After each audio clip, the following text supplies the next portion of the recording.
The bullied teen who helped his elderly neighbor never realized he was a war hero about to change his life.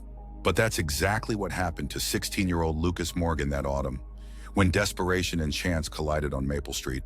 Lucas trudged home from school, his shoulders hunched against more than just the October chill. Fresh bruises bloomed beneath his hoodie, souvenirs from another hallway encounter with Derek Johnson and his followers. His backpack felt heavier than usual, weighed down by textbooks and the crushing silence of his phone. No messages, no missed calls, just the lingering echo of laughter that followed him from the school bus. Home wasn't much better. The small apartment he shared with his mother had grown quieter since Dad left 3 years ago. Mom worked double shifts at the hospital, leaving Lucas alone with leftover dinners and the constant company of his thoughts. The walls of his bedroom had become both sanctuary and prison, protecting him from the outside world while trapping him in his isolation. It was on that particular Tuesday when Lucas first noticed the old man struggling with his garbage bins. Number 17, 3 doors down from Lucas's apartment building. The elderly neighbor hunched over his walker, trying unsuccessfully to maneuver the heavy trash container down his driveway. Lucas hesitated. Helping meant being seen, being noticed. He'd perfected the art of invisibility, eyes down, headphones in, moving quickly through spaces where predators like Derek might spot him. But something about the old man's determined persistence, despite his obvious struggle, made Lucas pause. "Need some help with that, sir?" The words escaped before he could reconsider. The old man straightened as much as his curved spine would allow, revealing a face mapped with deep lines and crowned with silver hair, cropped close to his scalp. Eyes the color of faded denim studied Lucas for a moment. "Wouldn't mind it," he replied, his voice gravelly but warm. "These bins get heavier every week, or maybe I'm just getting weaker." A smile crinkled the corners of those weathered eyes. Lucas dragged both containers to the curb, acutely aware of the old man watching his every move. When he finished, he expected the usual quick thanks that would free him to retreat back into his protective shell. Instead, the old man extended a hand, liver spotted and trembling slightly, but held out with unmistakable dignity. "William Harrison," he said. "Though most people just call me Bill." "Lucas." He accepted the handshake, surprised by the strength still present in those aged fingers. "Appreciate the help, Lucas. Don't suppose you'd have time for a glass of lemonade? Made it fresh this morning." Every instinct told Lucas to politely decline, to hurry home to the safety of his empty apartment. Yet something in Mr. Harrison's expression, an earnestness, a loneliness perhaps that mirrored his own, made him nod. The inside of number 17 told a story Lucas hadn't expected. Military photographs in simple frames lined the hallway. A meticulously folded American flag rested in a triangular display case. Books filled nearly every available surface. History, biographies, novels with cracked spines suggesting multiple readings. "Hope you like it tart, Mr. Harrison said, handing Lucas a glass. "Can't stand the sweet stuff myself." The lemonade was indeed bracingly sour but refreshing. Lucas drank it slowly, his eyes drawn to a black and white photograph of a much younger Mr. Harrison in uniform standing beside a military jeep. "That was a lifetime ago," Mr. Harrison remarked, following Lucas's gaze. "Korea. Before your parents were even born, I'd wager." Lucas nodded, unsure what to say. The silence stretched between them, but strangely, it wasn't uncomfortable. "You live in the apartments down the street?" Mr. Harrison finally asked. "Yes, sir. Number 8. With my mom." "Just the two of you?" "My dad left." Lucas surprised himself with his honesty. 3 years ago." Mr. Harrison nodded, asking nothing more. "Well, I'm glad to meet you, Lucas, and I'm grateful for the help." When Lucas left 15 minutes later, he felt oddly lighter. The interaction had been simple, unremarkable even, but something about the old man's direct gaze and lack of judgment had momentarily lifted the invisible weight he carried. He didn't plan to return. Yet the following Tuesday, as he approached number 17, he saw Mr. Harrison again, this time struggling with an armload of groceries while trying to manage his walker. Without thinking, Lucas jogged over. "Let me get those for you, Mr. Harrison." Relief flooded the old man's face. "Caught me on grocery day. Cab drops me off, but these bags are the devil with this contraption." He gestured at his walker. "You take a cab to get groceries?" Lucas asked, carrying the bags inside. "Don't drive anymore. Doctor's orders after the stroke last year. Nothing major, but enough to make them take my license." He said it matter-of-factly, but Lucas caught the flash of frustration in his eyes. "I could help," Lucas heard himself say.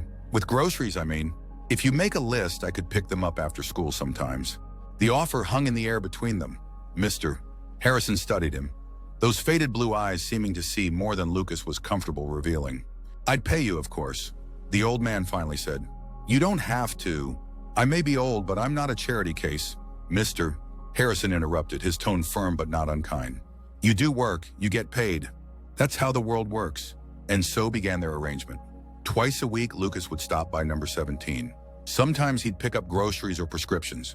Other times he'd help with small tasks around the house, changing light bulbs, moving furniture for vacuuming, or simply taking out the trash. Mr. Harrison always insisted on paying him, though the amounts were modest. More valuable to Lucas were the glasses of tart lemonade or cups of strong black coffee that accompanied their interactions, and the conversations that gradually extended beyond simple instructions or polite small talk. "You've got a shiner," Mr. Harrison observed one Thursday in November, when Lucas arrived with a darkening bruise around his left eye. "Do I walk into you?" Lucas looked away. "Something like that." Mr. Harrison set down his coffee cup with deliberate care. "My father taught me many things, but the most important was this: never lie to yourself. Lie to the world if you must, but the moment you start believing your own stories, you're truly lost." Heat crept up Lucas's neck. "It's nothing. Just some guys at school." "Nothing?" Mr. Harrison's eyebrows rose. "Doesn't look like nothing to me. It's not worth talking about." "Might not be worth talking about, but it's certainly worth putting ice on. Sit." The command was delivered with such authority that Lucas found himself obeying before he could think. Mr. Harrison disappeared into the kitchen, returning with a dish towel wrapped around ice cubes. "Hold this against it. 20 minutes on, 20 off." Lucas pressed the makeshift ice pack to his throbbing eye. The cold burned at first, then numbed the pain. "What's his name?" Mr. Harrison asked. "Derek?" Lucas answered before he could stop himself. "Derek Johnson." "And what does Derek have that makes him think he can use you as a punching bag?" Lucas shrugged. "Friends. Size. His dad's the football coach." Mr. Harrison nodded thoughtfully. "So power. Derek has power, and he's showing you he knows how to use it." Put that way, it sounded almost logical. Clinical. "What happened to your parents?" Lucas asked suddenly, desperate to shift the focus away from himself. He gestured toward a photograph on the bookshelf. A handsome couple on their wedding day. The woman in a simple white dress, the man in uniform. If Mr. Harrison was surprised by the abrupt change of subject, he didn't show it. "Cancer took my Eleanor 15 years ago. My parents have been gone much longer. Dad's heart gave out when I was in my 30s. Mom followed 5 years later.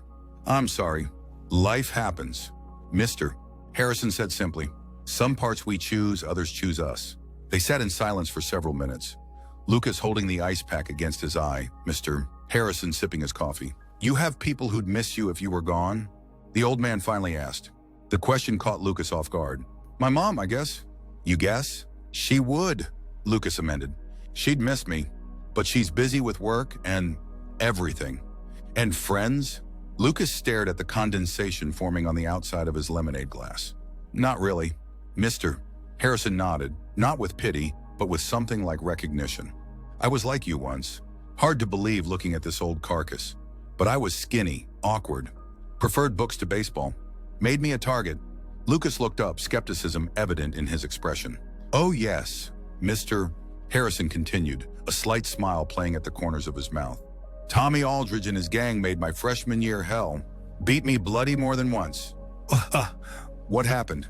"I joined the army, not just to escape Tommy, though that was part of it, but because I needed to find out who I was when no one was watching.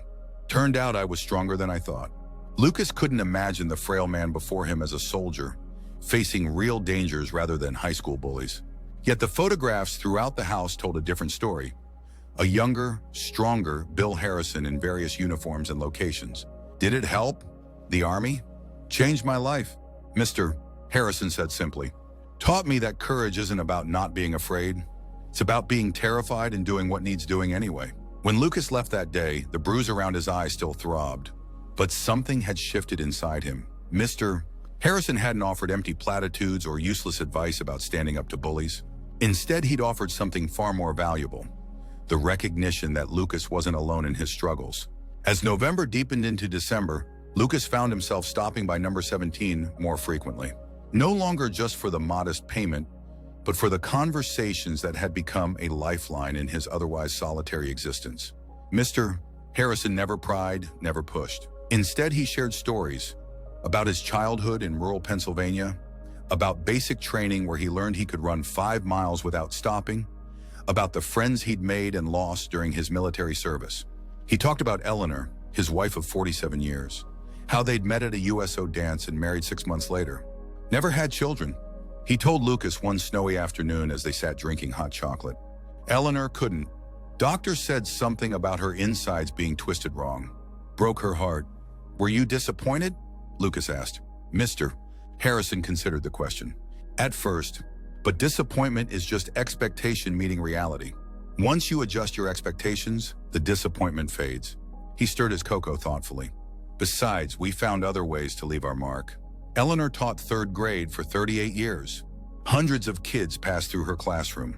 I had my students too, after I left the service and started teaching history at the community college. Lucas was surprised. You were a teacher? 27 years. Retired when Eleanor got sick to take care of her. His eyes grew distant. Some battles you can't win, no matter how hard you fight. The first real snowfall of the season came on a Friday night, blanketing Maple Street in 8 inches of heavy, wet snow. Lucas spent Saturday morning shoveling the walkway of their apartment building, then trudged through the snow to number 17. He found Mr. Harrison attempting to clear his own driveway, his progress painfully slow as he leaned on his walker, pushing a shovel a few inches at a time. Mr. Harrison, you shouldn't be out here, Lucas called, hurrying forward. The old man looked up, his breath forming clouds in the frigid air. Driveway won't clear itself. I'll do it, Lucas insisted, taking the shovel from Mr. Harrison's gloved hands. Please, go inside before you fall. For once, Mr. Simon. Harrison didn't argue. There's hot coffee, he said instead. Come in when you're done. Lucas attacked the driveway with determination, working up a sweat despite the cold. It took nearly an hour to clear the driveway and walkway, and by the time he finished, his muscles ached pleasantly. Inside, he found Mr. Harrison sitting at his kitchen table, surrounded by stacks of yellowed papers, photographs, and small boxes. What's all this? Lucas asked, accepting the mug of coffee Mr. Harrison handed him. Memory lane, the old man replied, getting my affairs in order. Something in his tone made Lucas look up sharply. Are you sick? Mr. Harrison shook his head. Just old, son. And being old means planning ahead. He gestured to the chair across from him. Sit. I want to show you something. Lucas sat, watching as Mr. Harrison's trembling fingers sorted through the papers until he found what he was looking for. A faded black and white photograph of a group of soldiers standing beside a tank. 7th Infantry Division, Mr. Harrison said, a note of pride in his voice. Korea, 1952. That's me. He pointed to a young man standing at attention, his face serious beneath his helmet. Lucas studied the photograph. The young soldier bore little resemblance to the elderly man sitting across from him, yet something about the eyes was unmistakably the same. A quiet determination, a watchfulness. We were just kids, Mr. Harrison continued. Most of us not even 20, scared out of our minds but trying not to show it. He pulled out another photograph, this one showing the same group of men, now dirty and exhausted, some with bandages visible. After Pork Chop Hill, 3 days of hell, his finger moved across the faces. Jimmy didn't make it.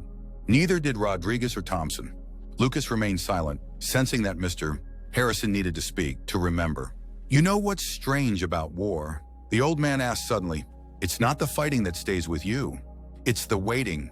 The endless hours of boredom punctuated by moments of absolute terror. He looked up at Lucas. And it's the people. The ones who pull you back when you freeze in the open. The ones who share their last cigarette or letter from home. He carefully returned the photographs to their pile. I'm telling you this because I want you to understand something, Lucas.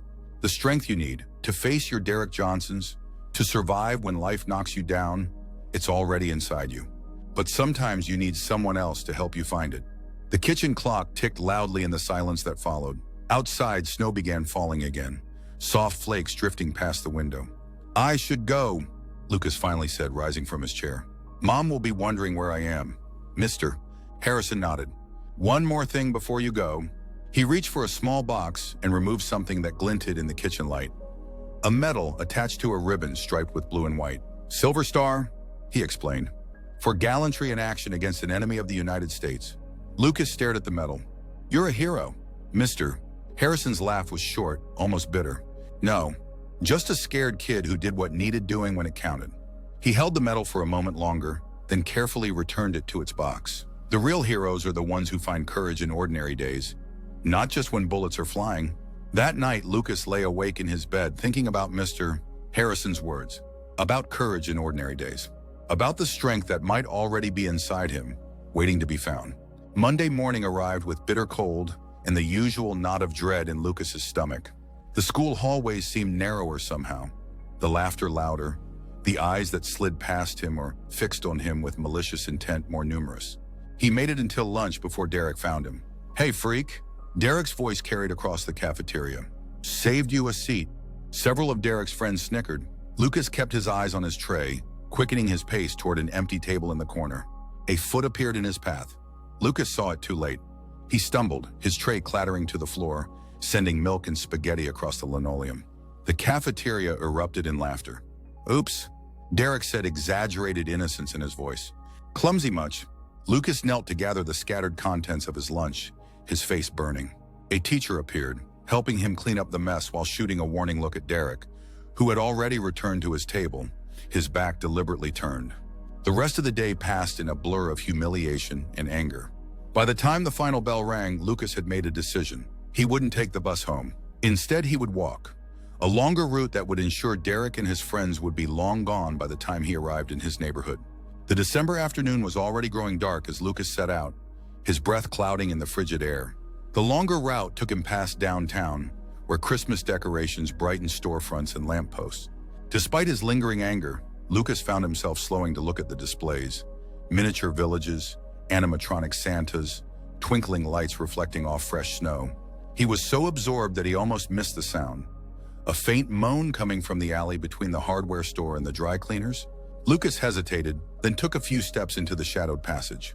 A figure lay crumpled against the brick wall, an elderly man struggling to sit up, his walker toppled beside him. "Mr. Harrison?" Lucas dropped his backpack, rushing forward. The old man looked up, confusion momentarily clouding his features before recognition dawned. "Lucas? What happened? Are you hurt?" Lucas knelt beside him, scanning for injuries. "Slipped on some ice, Mr. Harrison grimaced.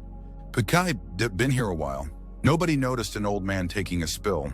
We need to get you to a hospital," Lucas said, reaching for his phone. "No hospitals, Mr. Harrison's voice regained some of its usual authority. "Just help me up and get me home." "But you could have broken something." "Nothing's broken except my pride," the old man insisted. "Please, Lucas, just help me home." After a moment's hesitation, Lucas nodded. He righted the walker, then carefully helped Mr. Harrison to his feet. The old man winced but stood, leaning heavily on both Lucas and the walker. "What were you even doing downtown?" Lucas asked as they began the slow journey toward Maple Street. "Picking up Eleanor's watch from the jeweler," Mr. Harrison replied, his breathing labored. "Needed a new battery. Wouldn't usually bother, but it was her favorite." Lucas noticed then the small jewelry box clutched in Mr. Harrison's gloved hand, held there despite his fall. The walk home took nearly an hour with frequent stops for Mr. Harrison to rest. By the time they reached number 17, both were exhausted. Inside, Lucas helped Mr. Harrison to his armchair, then busied himself making tea and finding the aspirin the old man requested. "You should call someone," Lucas said, handing Mr. Harrison the pills and water. "A relative or something. You shouldn't be alone tonight." "No relatives left," Mr. Harrison replied simply. "Just old army buddies scattered across the country, and most of them are gone now too." Lucas sat on the edge of the sofa, unsure what to do. He couldn't leave Mr. Harrison alone, but his mother would be expecting him home soon. "I could stay," he offered hesitantly. "At least for a while. Make sure you're okay." The gratitude in Mr. Harrison's eyes made Lucas look away, uncomfortable with the naked emotion there. "I'd appreciate that," the old man said softly. Lucas called his mother, explaining the situation. To his surprise, she not only understood, but offered to bring dinner for all three of them after her shift ended. "She's coming here?" Mr. Harrison looked alarmed. "The place is a mess. It's fine," Lucas assured him. "She won't care about that." Still, he spent the next hour straightening up, washing the few dishes in the sink, and clearing space at the kitchen table while Mr. Harrison dozed in his armchair. Lucas was arranging photographs that had been left scattered on the coffee table when one caught his eye. A formal military portrait of Mr. Harrison in dress uniform, rows of ribbons and medals adorning his chest. Among them, Lucas recognized the Silver Star. Below the photograph lay a yellowed newspaper clipping. The headline read, "Local soldier awarded Silver Star for heroism in Korea." Lucas read the article with growing amazement. According to the account, Sergeant William Harrison had led a rescue mission behind enemy lines to retrieve wounded comrades after their position was overrun. Despite being wounded himself, he had carried one man over a mile to safety before returning for others. The article quoted a superior officer. Sergeant Harrison's actions reflect the highest traditions of the United States Army. His courage under fire and dedication to his fellow soldiers undoubtedly saved multiple lives. Lucas stared at the photograph, then at the elderly man sleeping in the armchair, the same person separated by decades of life, of joys and sorrows, triumphs and losses. When Lucas's mother arrived bearing containers of spaghetti and meatballs from the Italian restaurant near the hospital, Mr. Harrison had awakened and insisted on setting the table himself, though he moved with obvious discomfort. "You must be Ellen," he said, extending his hand to Lucas's mother. "Your son has been a godsend these past weeks." Something in the way his mother smiled, a genuine warmth Lucas hadn't seen in months, made him look away, suddenly afraid he might cry. They ate together, the conversation flowing more easily than Lucas had expected. His mother shared stories from the hospital. Mr. Harrison recounted tales from his teaching days, and Lucas found himself laughing at their exchanges. "Lucas tells me you were in the Army," his mother said as they finished their meal. "Korea," Mr. Harrison nodded. "Long time ago." "He's being modest," Lucas interjected. "He won the Silver Star. He's a hero." Mr. Harrison shook his head. "Now, I told you. I read the article," Lucas persisted. "You saved your friends. You carried a wounded man a mile while you were injured yourself." His mother's eyes widened. "That's extraordinary." "It was a different time," Mr. Harrison said quietly. "We did what was needed." Later, as his mother prepared to leave, she pulled Lucas aside. "I'm proud of you," she whispered, her eyes bright with unshed tears. "For helping Mr. Harrison all these weeks. For being the kind of person who notices when someone needs help." Her words stayed with Lucas as he returned to number 17 the following day, and the day after that. With his mother's blessing, he began spending evenings with Mr. Harrison doing homework at the kitchen table while the old man read or watched television. Sometimes they played chess or card games, Mr. Harrison teaching Lucas strategies he'd learned during long nights in military barracks. Christmas approached, bringing with it a week of school vacation and more time for Lucas to help around number 17. He hung simple decorations, strung lights around the front windows, and helped Mr. Harrison select a small Christmas tree from the lot downtown. Never bothered with decorations after Eleanor passed, Mr. Harrison admitted as they placed ornaments on the tree. "Didn't see the point." "And now?" Lucas asked. The old man's smile was tinged with sadness. "Now I have company." On the last day of school before vacation, Lucas found himself cornered by Derek and two of his friends in the empty corridor near the gymnasium. "Been avoiding us, freak?" Derek's smile didn't reach his eyes. "That's not very friendly." Lucas felt the familiar rush of fear, the urge to shrink, to become invisible. But instead, another feeling rose within him. Not bravado or reckless courage, but a quiet determination. A recognition that while this moment was unpleasant, it was just a moment. Just one page in a much longer story. "I need to get to class," Lucas said, his voice steadier than he expected. "Class can wait." Derek stepped closer. "We've got some unfinished business." Lucas thought of Mr. Harrison, of the battles he had faced that made this high school confrontation seem suddenly small, of the strength that might already be inside him, waiting to be found. "No," Lucas said simply. "We don't." He stepped forward, not aggressively but with purpose, forcing Derek to either move or physically block him. After a moment's hesitation, Derek shifted slightly, enough for Lucas to pass. "This isn't over," Derek called after him, but the words sounded hollow, uncertain. Lucas didn't look back. That afternoon, he arrived at number 17 to find Mr. Harrison sitting at the kitchen table, a stack of official-looking papers before him. "Everything okay?" Lucas asked, setting down his backpack. "Just finalizing some arrangements." Mr. Harrison replied. "Sit down, Lucas. There's something I need to discuss with you." The seriousness in his tone made Lucas's stomach tighten. "Are you sick? You said you weren't, but..." "I'm not sick," Mr. Harrison interrupted gently. Just old. And being old means planning for what comes next. He gestured to the papers. This is my will. Lucas shifted uncomfortably. I don't think we should be talking about this. Ignoring death doesn't postpone it, Mr. Harrison said matter-of-factly. I've had a good life, Lucas. Longer than many of the boys I served with. I've loved and been loved.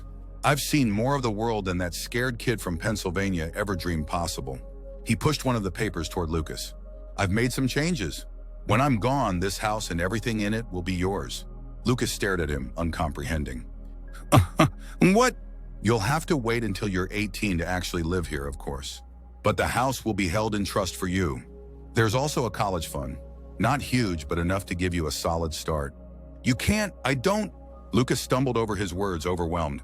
Why would you do this? Mr. Harrison's faded blue eyes held Lucas's gaze steadily.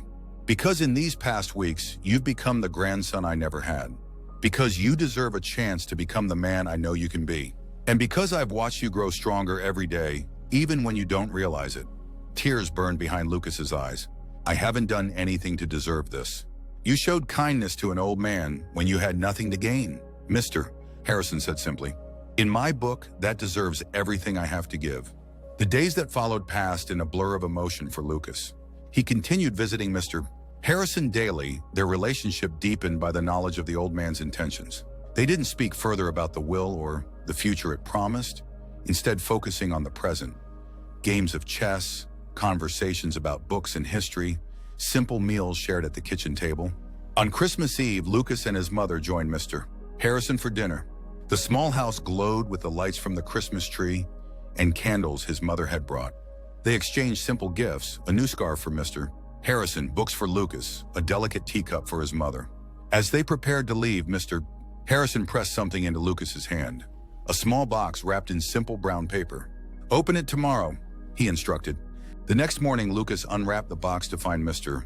Harrison's silver star nestled on a bed of cotton, along with a handwritten note.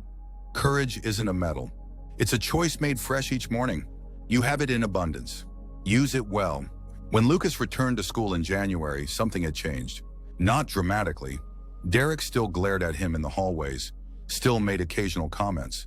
But the power those actions held over Lucas had diminished. He walked taller, spoke more freely in class, even smiled at people who had previously been mere background figures in his daily existence. One Tuesday afternoon, as Lucas helped Mr. Harrison prepare a pot of beef stew, the old man asked, "How's school these days? That Johnson boy still giving you trouble?" Lucas stirred the pot thoughtfully. Sometimes, but it doesn't bother me as much. Oh, what changed? I did, Lucas replied simply. I realized he can't make me feel worthless unless I believe I am. Mr. Harrison nodded, pride evident in his expression. That's a lesson some people never learn. As winter thawed into spring, Mr. Harrison's health began to deteriorate. The walks they once took around the neighborhood grew shorter, then stopped altogether. Lucas noticed the old man's increasing fatigue, the way he sometimes lost track of conversations, the tremor in his hands that made even simple tasks difficult. When Lucas arrived one April afternoon to find Mr. Harrison still in his bathrobe, confused about what day it was, he called his mother, who came directly from the hospital. He needs medical attention, she said firmly after examining the elderly man. No arguments this time, Mr. Harrison. To Lucas's surprise, Mr.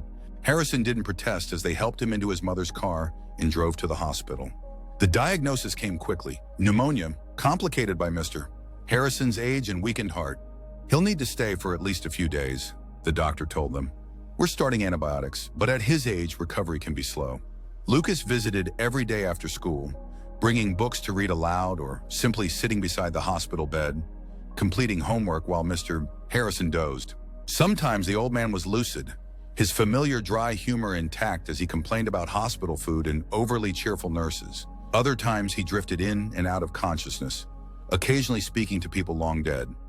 Eleanor, his army buddies, his parents. On the fifth day, Lucas arrived to find Mr. Harrison awake and alert, sitting up in bed and arguing with a nurse about whether he needed a bedpan. There he is, Mr. Harrison said as Lucas entered, relief evident in his voice. Tell this drill sergeant I'm perfectly capable of walking to the bathroom. The nurse rolled her eyes good-naturedly. Only with assistance, Mr. Harrison. Those are the rules. After she left, Mr. Harrison gestured for Lucas to come closer. "Get me out of here," he whispered. "They're trying to kill me with kindness and lime jello?" Lucas laughed, relief flooding through him at seeing the old man's spirit returning. "Doctor says maybe tomorrow, if your fever stays down." Mr. Harrison grunted. "Doctors? What do they know?" They spent the afternoon playing gin rummy on the bed tray, Mr. Harrison winning more hands than he lost despite his weakened condition. As visiting hours drew to a close, the old man set down his cards with a sigh. "Lucas," he said, his tone suddenly serious, "I need you to know something." Lucas looked up, caught by the intensity in Mr. Harrison's voice. "These past months, having you in my life, it's been a gift I never expected." The old man's eyes glistened. "You reminded an old soldier that there are still battles worth fighting, still reasons to get up each morning." "Mr. Harrison, let me finish," he interrupted gently. "I want you to promise me something. Whatever happens, don't let the world make you hard. Stay the kind of person who helps old men with their garbage bins, who sees value in what others discard." Lucas swallowed past the tightness in his throat. "I promise." Mr. Harrison nodded, satisfied. "Good enough. Good. Now help me write a strongly worded complaint about this Jello situation." The next day, Lucas received a text from his mother during his history class. "Mr. H coming home this afternoon. Can you help get house ready?" Lucas spent the afternoon airing out number 17, changing bed sheets, stocking the refrigerator with groceries his mother had purchased. By the time they arrived, his mother supporting Mr. Harrison as he shuffled slowly up the walkway. The house was warm and welcoming, a pot of soup simmering on the stove. "Smells like home," Mr. Harrison said as he eased into his favorite armchair. "Hospital smells like despair and antiseptic." Over the following weeks, Mr. Harrison regained some strength, though he tired easily and needed more help than before. Lucas adjusted his routine, stopping by in the mornings to help with breakfast before school, then returning in the afternoons. One Friday in late May, as they sat on the front porch enjoying the spring sunshine, Mr. Harrison asked, "What are your plans, Lucas?" "After high school, I mean." Lucas considered the question. Before meeting Mr. Harrison, his only plan had been survival, getting through each day, each year, until he could escape the confines of high school and Derek Johnson's torment. But now other possibilities had begun to take shape in his mind. "I think I might want to teach," he said slowly. "History, maybe. Or literature." Mr. Harrison nodded approvingly. "You'd be good at that. You listen well. Ask good questions." "I had a good example," Lucas replied, glancing at the old man. Mr. Harrison smiled, then closed his eyes, his face turned toward the sun. "You know what I miss most about being young? The certainty, the absolute conviction that the future stretches out endlessly, that there's always time to correct mistakes, start over, try again." Lucas remained silent, sensing the old man wasn't finished. "The irony is," Mr. Harrison continued, "it's only when that certainty fades that you truly appreciate the time you have." That night, Lucas's mother worked a night shift at the hospital. Lucas stayed at number 17, sleeping on the sofa as he had several times since Mr. Harrison's illness. He was awakened before dawn by a sound from the old man's bedroom. Not a cry or call, but a strange rattling breath that raised the hairs on Lucas's arms. He found Mr. Harrison struggling to sit up, his breathing labored, his face ashen in the dim light from the hallway. "Hospital," the old man gasped. "Need to go."